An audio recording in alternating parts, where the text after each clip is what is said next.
action. Happy udah mulai rekaman. Happy. Oke, bismillahirrahmanirrahim. Assalamualaikum warahmatullahi wabarakatuh. Semuanya selamat datang di channel YouTube kami.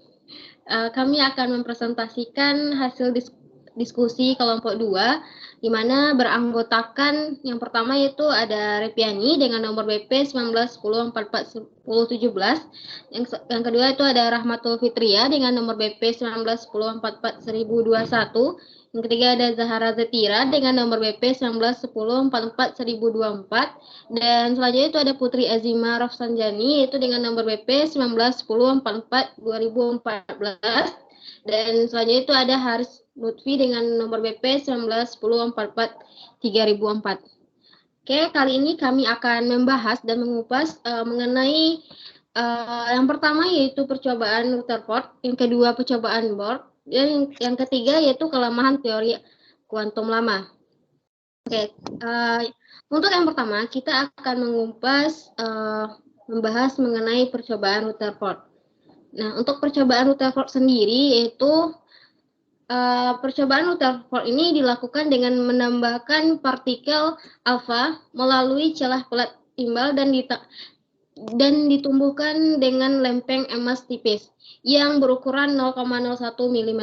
Nah, untuk mendeteksi partikel alfa yang keluar dari lempeng emas, dipasanglah layar yang berlapis seng sulfida, dan apabila partikel alfa ini menumbuhkan dengan lempeng ini, maka akan menyebabkan nyalanya sekilas atau fluoresensi yang dapat terlihat sangat jelas. Nah, untuk percobaan atau Rutherford ini itu lahir pada 1871 dan sampai 1937.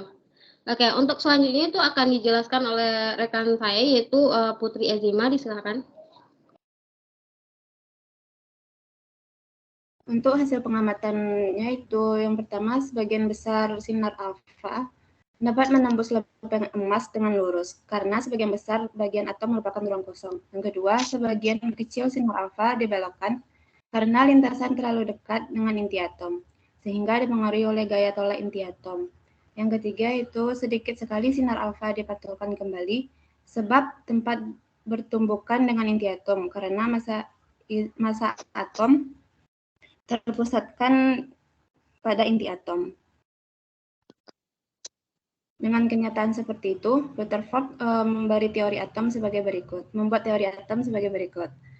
Yang pertama, muatan positif berkumpul pada satu titik di tengah atom yang disebut inti atom. Yang kedua, muatan negatif atau elektron berada di inti atom dan bergerak mengelilingi inti pada lintasannya, seperti planet-planet mengelilingi matahari pada tata sistem tata surya.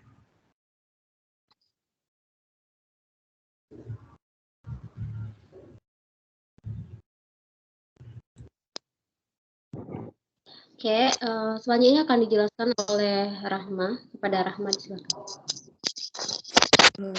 Selanjutnya itu untuk kelebihan dan kekurangan dari atom Rutherford. Yang pertama itu untuk kelebihan.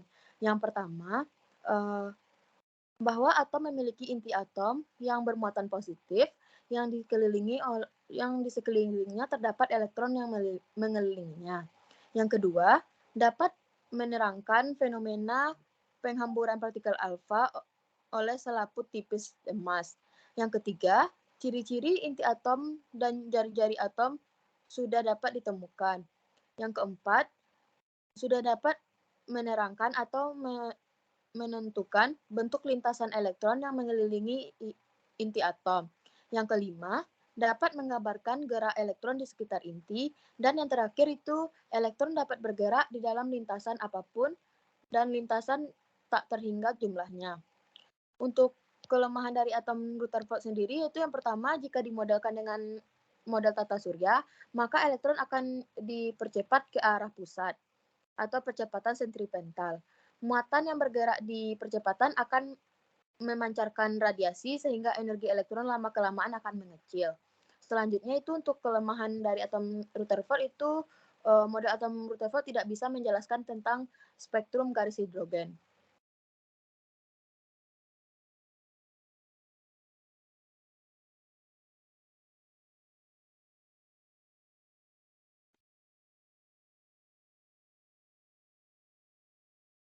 Oke, selanjutnya itu mengenai teori atom Bohr yang akan dijelaskan oleh Zahara. Pembahasan selanjutnya yakni mengenai teori atom Bohr. Nah, teori atom Bohr ini dikemukakan oleh Niels Bohr yang hidup pada tahun 1845 sampai 1962. Nah, Niels Bohr ini dia sudah menggunakan teori kuantum yang ditemukan oleh Max Planck uh, yang mengungkapkan solusi mengenai struktur atom. Nah, dia menggunakan teori gabungan teori kuantum Planck mengenai berkas cahaya dan teori model atom dari Rutherford. Jadi sekilas teori atom Bohr ini juga merupakan lanjutan dari teori Rutherford, tetapi menggunakan teori kuantum Planck. Nah, dari situ Bohr mengungkapkan bahwa elektron itu ada berputar mengelilingi inti atom pada lintasan tertentu dan hanya dapat berpindah dari lintasan satu ke lintasan lainnya apabila mendapat tambahan energi atau kehilangan energi. Nah, elektron akan berpindah dari kulit dalam ke kulit luar apabila mendapatkan energi berupa foton dari luar dan akan jatuh ke energi tingkat luar ke dalam apabila melepaskan energi yang juga merupakan foton. Selanjutnya, atom Bohr ini secara ringkas bisa dijelaskan seperti gambar berikut.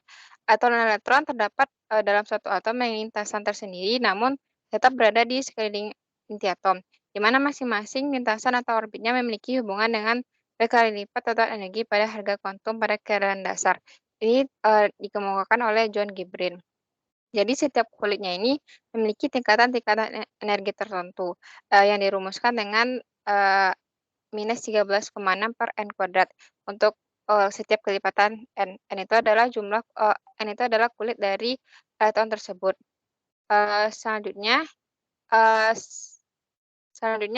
Niels Bohr sendiri mengungkapkan bahwa model atom yang seperti planet tata surya di mana inti atom layaknya seperti matahari sebagai pusat dan di luarnya dikelilingi oleh elektron-elektron yang bergerak dalam lintasan atau orbit sirkular. Namun untuk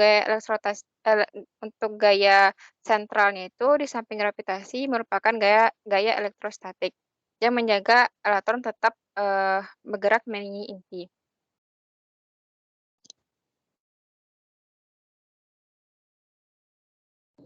Oke, selanjutnya itu akan dijelaskan oleh Haris Lutfi. Nah, dari penjelasan dari teori atom Bohr tadi terdapat dari kelebihan dan kekurangannya. Dari kelebihannya terdapat yaitu mengaplikasikan teori mekanika kuantum untuk menjawab kesulitan dalam model atom Rutherford, yakni mengapa elektron tidak jatuh ke inti, dan mampu menerangkan dengan jelas garis spektrum emisi atau serapan. Itu bisa disebut juga dengan absorpsi dari atom hidrogen.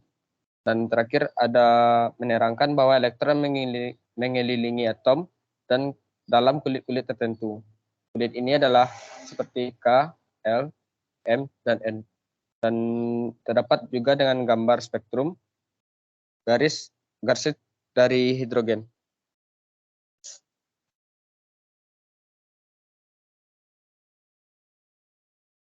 Dari kelemahan teori atom Bohr, yaitu teori Bohr tidak dapat berlaku untuk atom berelektron banyak, hanya atom dengan satu elektron saja.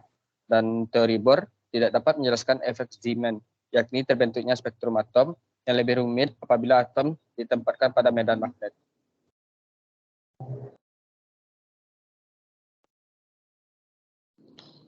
Oke, mungkin itu adalah paparan atau penjelasan dari kelompok 2 mengenai teori atom Rutherford dan atom Bohr. Nah, jadi di sini kami mendapatkan kelemahan dan kekurangan dari percobaan Rutherford dan teori atom Bohr ini. Dan mungkin itu dari presentasi dari kelompok 2.